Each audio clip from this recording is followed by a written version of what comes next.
जे- जैसे है कि एयर कंडीशनिंग सिस्टम है कि एयर कंडीशनिंग सिस्टम में जो जनरली डिफरेंट एक पूरा सिस्टम जो बनता है वो कुछ छोटा छोटा एलिमेंट से बनता है। कोई भी हम लोग देखते हैं कि मशीन होता है, डिवाइस होता है, उसमें बहुत सारे पार्ट्स होते हैं, बहुत सारे पार्ट्स को मिला करके तब एक मशीन या डिवाइस तैयार होता है। लेकिन फाइनल ऑब्जेक्टिव जो है मशीन का वही है कि जो हम लोग का डिजायर आउटपुट है उसको वो क्या करता है, फुलफिल करता है ना। तो जैसे एयर कंडीशनिंग सिस्टम है कि हम ये सिस्टम को जो यूज करते हैं वो अपने रूम में जो एयर का कंडीशन होता है वो मतलब सेट करने के लिए कि क्योंकि मौसम हमारे यहाँ मौसम चेंज होते रहता है, टाइम टू टाइम मौसम चेंज होता है, कभी ठंड आ जाती है, कभी बारिश होता है, कभी बहुत तेज गर्मी पड़ती है। तो हम एयर कंडीशनिंग सिस्टम अपने अकॉर्डिंगली लगाते हैं। कुछ पर्सन ऐसा होता है जिसको सालों भर अगर एयर एसी में रहने की आदत है तो वैसा पर्सन जो है ईयर राउंड टाइप का एसी लगवाता है अपने घर में, है ना। जो पर्सन को नहीं ठंडा बर्दाश्त होता है, गर्मी बर्दाश्त नहीं होता है, तो वैसे पर्सन समर एसी लगवाता है। और जिसको गर्मी बर्दाश्त हो जाती है लेकिन ठंडा बर्दाश्त नहीं होता है तो वैसे लोग जो है विंटर एसी लगाते हैं। ठीक है, तो हमारे पास सब तरह का एसी सिस्टम अवेलेबल है। और जो एसी है हमारे पास डिफरेंट डिफरेंट रेंज में उपलब्ध है और डिफरेंट डिफरेंट पर्पस के लिए उपलब्ध है। एक एसी होता है जो हमको पर्सनली यूज करते हैं, जैसे कि हम रूम में लगाते हैं, एक रूम में एक एसी लगा करके हम अपने बेडरूम को कंफर्ट करते हैं। ठीक है, एक एसी होता है जो हम लोग गाड़ी में लगाते हैं, जो इसको हम लोग कार एसी कहते हैं। कार एसी होता है जो पूरे व्हीकल्स को मतलब कार के अंदर का जो चैम्बर है उसको एयर कंडीशनिंग बनाए रखता है ना।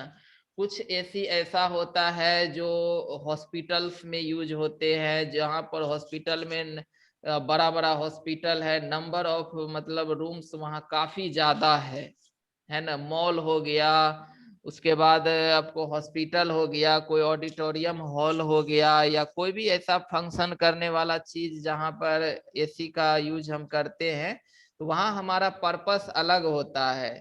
ठीक है, तो हर तरह के एसी के लिए हमारा सेटअप अलग अलग होता है और उसका काम भी अलग अलग होता है। इंडस्ट्री के लिए हम अलग टाइप का एसी लगाते हैं। तो सब तरह का हमारे पास अवेलेबल एसी है। अब हम अपने जरूरत के अनुसार से हम उस एसी को खरीदते हैं और हम अपना सेटअप करते हैं और फिर हम अपना कंफर्ट इन्वायरमेंट में अपना काम करते हैं। ठीक है, तो एसी चाहे कोई भी हो, सब में कुछ कॉमन इक्विपमेंट्स होते हैं जो जनरली सब में यूज होता है। जैसे कि equipment use in air conditioning system, जैसे सर्कुलेटिंग फैन। हर एसी में एक फैन लगा हुआ रहता है जिसका काम है एयर को सर्कुलेट करते रहना। ठीक है, air conditioning unit, air conditioning unit में अगर हमारा विंटर एसी है तो हीटिंग कॉइल उपलब्ध होगा। जैसे कि विंटर सीजन में जो हमें साइकोमेट्री प्रोसेस जरूरत होता है वो हीटिंग एंड ह्यूमिडिफिकेशन। जैसा कि हम बताएं कि विंटर विंटर के लिए क्या हम यूज करते हैं, हीटिंग एंड ह्यूमिडिफिकेशन। क्यों? क्योंकि उस समय जो है विंटर सीजन में बाहर का एटमॉस्फेयर का टेम्परेचर लो हो जाता है, और वो लो होने के चलते अगर बहुत लो हो गया तो एयर जो है डिह्यूमिडिफाई होने लगता है, यानी उसकी ह्यूमिडिटी कम होने लगती है। तो फिर हमें जो जरूरत होता है एयर उस समय में, वो जरूरत होता है कि वो थोड़ा सा उसकी टेम्परेचर बढ़े और उसकी मॉइस्चर की मात्रा भी उसमें क्या हो, बढ़े। तो फिर हम वहां पर हीटिंग एंड ह्यूमिडिफिकेशन टाइप का यूनिट उसमें लगाते हैं। वही अगर हम लोग समर एसी की अगर हम बात करते हैं तो समर सीजन में जो एटमॉस्फेरिक एयर होता है वो उसकी टेम्परेचर बढ़ जाती है और ह्यूमिडिटी भी बढ़ जाती है, तो उसके लिए हम लोग कूलिंग एंड डिह्यूमिडिफिकेशन टाइप का यूनिट लगाते हैं। तो अब अगर हम लोग समर एसी की बात करें तो जो भी रेफ्रिजरेशन सिस्टम है, ठीक है, रेफ्रिजरेशन सिस्टम है, तो रेफ्रिजरेशन सिस्टम में हम लोग देखे थे कि एक इवेपोरेटर होता है, उसके बाद एक कंप्रेसर होता है, फिर एक कंडेंसर होता है ना, और फिर एक थ्रोटल वाल्व होता है। तो इवेपोरेटर को कूलिंग कॉइल कहा जाता है। ये एक क्या है, कूलिंग कॉइल है, या इसका टेम्परेचर लोअर होता है। और कंडेंसर को हीटिंग कॉइल कहा जाता है। ये क्या है, एक हीटिंग कॉइल है। मतलब अगर हम लोग समर सीजन में ये अगर यूज कर रहे हैं तो इवेपोरेटर को हम लोग रूम के अंदर लगाते हैं और कंडेंसर को रूम के बाहर लगाते हैं। ठीक है। वही अगर विंटर सीजन का अगर बात हो, विंटर सीजन में तो कंडेंसर को हम लोग रूम के अंदर करते हैं, इवेपोरेटर को हम बाहर करते हैं। ठीक है। तो इस प्रकार से ये सेटअप होता है, ये यूनिट होता है। और इसी के ऊपर यहाँ पर एक फैन लगा हुआ रहता है। और इवेपोरेटर में जैसे भी रेफ्रिजरेंट हमारा फ्लो कर रहा है वैसे ही फ्लो करते रहता है। और फैन क्या करता है कि अपना एयर को लेकर के इस कूलिंग कॉइल के ऊपर से वो सप्लाई करते रहता है। तो एयर जो है ठंडा होकर के रूम में आती है। वही अगर कंडेंसर हम यहाँ देते हैं तो जब फैन इसके ऊपर से एयर ब्लो करेगा तो फिर वो एयर हीट होकर रूम में आएगा। तो वो विंटर सीजन में यूज करते हैं। तो ये यूनिट लगा हुआ रहता है। इसके बाद है सप्लाई डक्ट। डक्ट जो होता है एक तरह का रेक्टेंगुलर शेप का पाइप होता है। ये क्या होता है, एक रेक्टेंगुलर शेप का पाइप होता है, सर्कुलर नहीं। डक्ट क्या होता है, ये रेक्टेंगुलर शेप का पाइप जैसा होता है।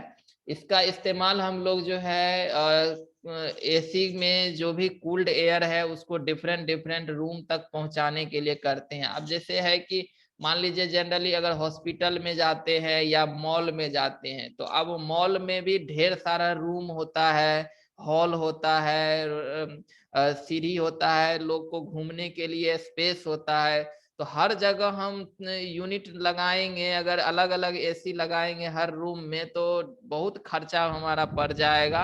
और सबको ऑपरेट करने में भी हमको खर्च बहुत ज्यादा आएगा।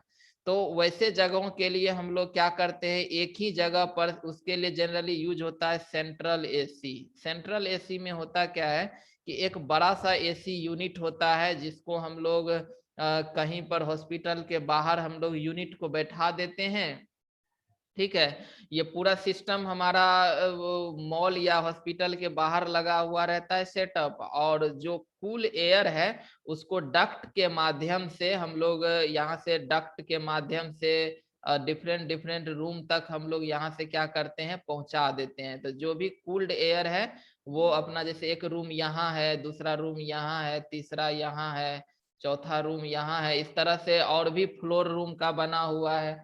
तो यहाँ से एक ही जगह पे यूनिट बैठा देते हैं और यहाँ से एयर को जो है तो डक्ट के थ्रू जो है डिफरेंट डिफरेंट सब रूम में हम लोग क्या कर देते हैं, डक्ट के थ्रू भेज देते हैं। तो पूरा का पूरा जो स्पेस है वो एक साथ में क्या रहता है, कूल किए हुए रहता है। तो एक ही यूनिट में हमारा काम चल जाता है। तो यही है डक्ट का काम। इसके बाद सप्लाई आउटलेट जो एक ग्रिल टाइप का होता है बना हुआ, वो आउटलेट पॉइंट पे लगा हुआ रहता है जहां से हमारा एसी जो एयर भेजता है उसको उस सप्लाई आउटलेट के थ्रू रूम में क्या होती है, वो जाती है, सप्लाई होता है। और एक रिटर्न आउटलेट होता है। ठीक है। मतलब दो तरह का डक्ट लगा हुआ रहता है। एक डक्ट से कूल एयर जाएगा रूम में और दूसरा डक्ट से जो रूम का हॉट एयर है वो रिटर्न होकर के यहाँ पर एसी में आएगा, एसी यूनिट में आएगा। तो दोनों डक्ट लगा हुआ रहता है। तो यहाँ पर एक रिटर्न आउटलेट होता है जो रूम के एयर को मतलब रिटर्न आउटलेट के थ्रू रूम का एयर जो है एसी यूनिट में पहुंचता है। एक फिल्टर लगा हुआ रहता है जो बेसिकली डस्ट को रिमूव करता है, कोई हार्मफुल पार्टिकल सबको रिमूव करता है। अब classification of air conditioning system है जनरली, जिसमें कंफर्ट एसी, इंडस्ट्रियल एसी, दो तरह का, मतलब हम अपने पर्पस के आधार पर। तो एक एसी लगाते हैं हम अपने कंफर्ट के लिए और दूसरा एसी लगाते हैं इंडस्ट्री के लिए। कि अब इंडस्ट्री में अब कोई ऐसा हम प्रोडक्ट बना रहे हैं जिसका टेम्परेचर जो है वो एकदम फिक्स होना चाहिए, जैसे 25 डिग्री सेल्सियस टेम्परेचर होना चाहिए या उससे लोअर होना चाहिए या हायर होना चाहिए। तो उस वो प्रोडक्ट के रिक्वायरमेंट के अनुसार हम लोग एसी लगाते हैं, तो इंडस्ट्रियल एसी हो गया। और हम अपने कंफर्ट के अनुसार से एसी लगवाते हैं तो कंफर्ट एसी हो गया। अकॉर्डिंग टू द सीजन एक विंटर एसी होता है, एक समर एसी होता है और एक ईयर राउंड होता है। ईयर राउंड मतलब हो गया कि ये वाला अगर एसी खरीदते हैं तो वो सालों भर हमको एयर कंडीशनिंग देता है। ठीक है। जनरली जैसे हम लोग देखते हैं कि ट्रेन सब में जो एसी लगा हुआ रहता है वो ईयर राउंड एसी ही होता है, क्योंकि ट्रेन जो है, ट्रेन में एसी बोगी होती है, उसमें सालों भर पैसेंजर चलते रहता है।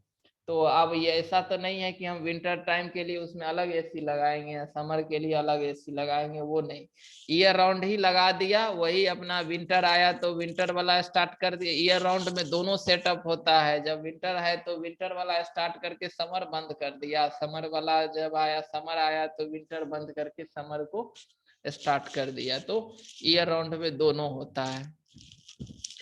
उसके बाद और भी है अरेंजमेंट के आधार पर unitary air conditioning. Unitary air conditioning में हम लोग एक रूम में एक ही एसी लगाते हैं, तो ये प्राइवेट पर्पस के लिए है। सेंट्रल एसी में हो गया कि जो पूरे बिल्डिंग को ही एसी करना है तो फिर सेंट्रल एसी यूज करते हैं। कंफर्ट एयर कंडीशनिंग के लिए अब ये अलग अलग डाटा दिया हुआ है। कंफर्ट एयर कंडीशनिंग बता ही दिए कि ये हम अपने कंफर्ट के अनुसार कि ह्यूमन जो भी अपना इन्वायरमेंट पसंद करता है उसके अकॉर्डिंग हम लोग एसी लाते हैं। और एसी आजकल तो एसी जो है इलेक्ट्रॉनिक कंट्रोल सिस्टम में आती है, तो हम जितना चाहें, जितना डिग्री टेम्परेचर, जितना ह्यूमिडिटी पर हम फिक्स कर देंगे वो एसी उतना ही देते रहता है ना। तो ये सब हमको कंट्रोल सिस्टम आजकल अच्छा हो गया है। तो ये सब कुछ अपना ऐसे जैसे सेंसिबल हीट फैक्टर है कि जनरली कहता है कि प्राइवेट रेसिडेंस ऑफिस के लिए 0.9 है, तो ये सब अपना वैल्यू है, वो उतना मायने नहीं रखता है। इस सब को हम लोग अपने मन से ही लिख सकते हैं। तो कंफर्ट एसी का यूज हम लोग होम, ऑफिस, शॉप, रेस्टोरेंट, है ना, हॉस्पिटल, स्कूल, ये सब में हम लोग यूज करते हैं। ठीक है। और वहीं पर दूसरा चीज है कि इंडस्ट्रियल एसी, जिसको हम लोग इंडस्ट्री पर्पस के लिए यूज करते हैं, जहां पर कोई प्रोडक्ट तैयार हो रहा है, जैसे टेक्सटाइल मिल जहां पर कपड़ा बन रहा है, पेपर मिल, कोई मशीन पार्ट बन रहा है, टूल रूम है, फोटो प्रोसेसिंग प्लांट है। तो ये सब हम लोग प्रोडक्ट के अकॉर्डिंग हम लोग इन्वायरमेंट तैयार करते हैं, तो वो इंडस्ट्रियल एसी हो गया। ठीक है।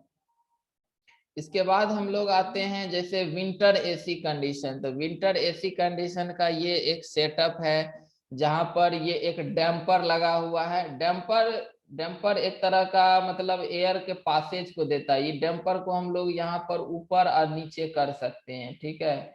इसको मतलब अगर जैसे यहाँ पर थोड़ा सा इंक्लाइंड है तो एयर जो आएगा वो इस डायरेक्शन में ऐसे आएगा। यही डैम्पर को अगर हम लोग ऐसे सीधा कर देंगे तो एयर सीधे सीधे निकलेगा। तो डैम्पर बेसिकली एयर के यहाँ पर डायरेक्शन को देने के लिए लगाया हुआ रहता है। ये आउटसाइड एयर है।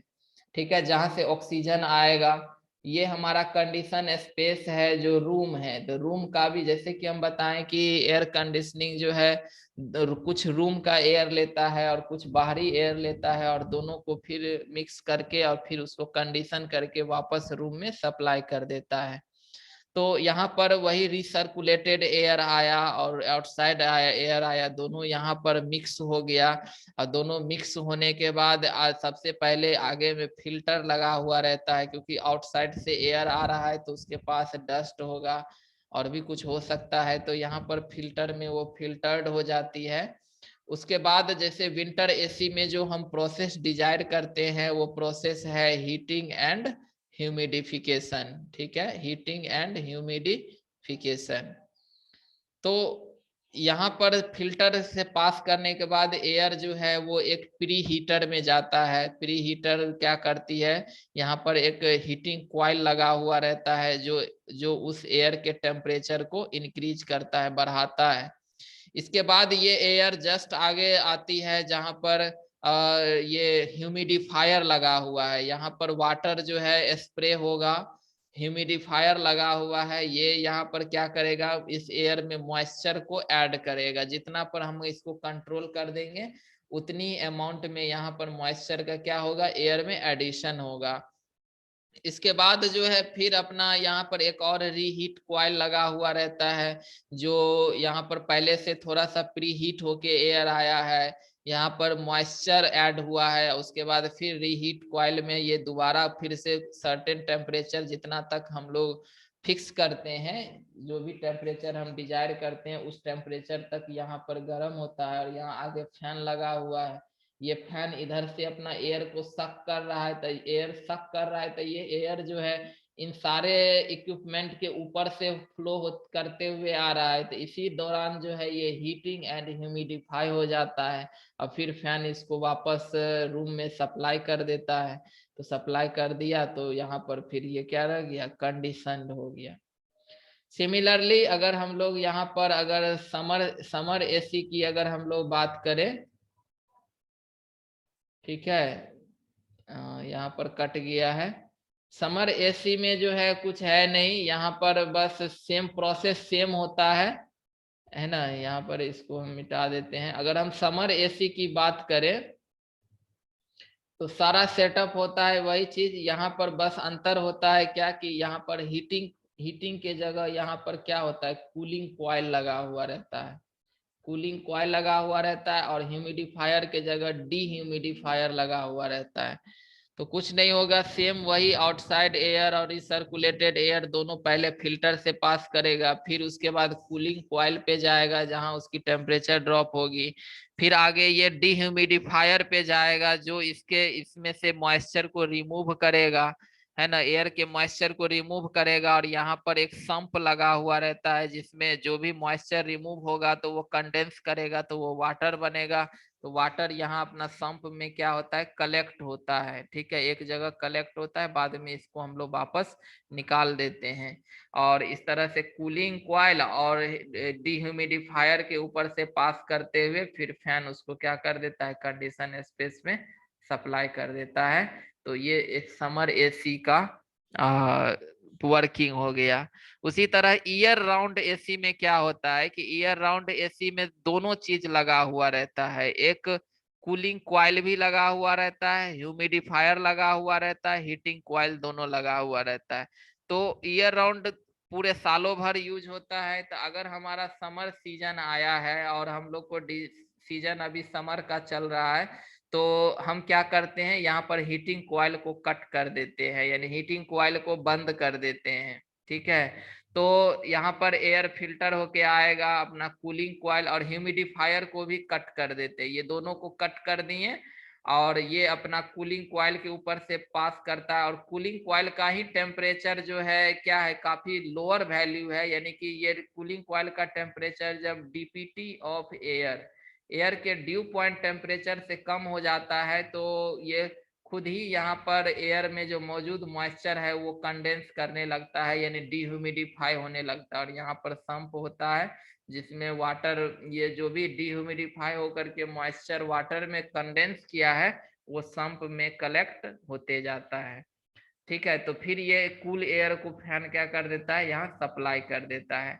वही अगर हमारा विंटर सीजन आ गया तो फिर हम यहाँ पर कूलिंग कॉइल को बंद कर देते हैं और ह्यूमिडिफायर और हीटिंग कॉइल को चालू कर देते हैं, ठीक है, दोनों ऑन कर देते हैं, ह्यूमिडिफायर और हीटिंग कॉइल को। तो फिर ये क्या करेगा कि अब कूलिंग कॉइल बंद है, तो फिर जो एयर यहाँ से पास करेगा, ह्यूमिडिफायर उसको ह्यूमिडिफाई करेगा, हीटिंग कॉइल उसकी टेम्परेचर को बढ़ाएगा, और फिर फैन उसको क्या कर देगा, कंडीशन स्पेस में सप्लाई कर देगा। तो इस तरह से हम लोग सीजन के अकॉर्डिंग जिसको स्टार्ट करना रहता है, यानी ईयर राउंड में दोनों सुविधा उपलब्ध है, समर वाला भी इक्विपमेंट लगा हुआ है और विंटर वाला भी इक्विपमेंट लगा हुआ है। अब इन दोनों में से जो सीजन आया, एक को बंद कर दिए, दूसरे को चालू कर दिए, दूसरा को बंद किए, पहला चालू किए।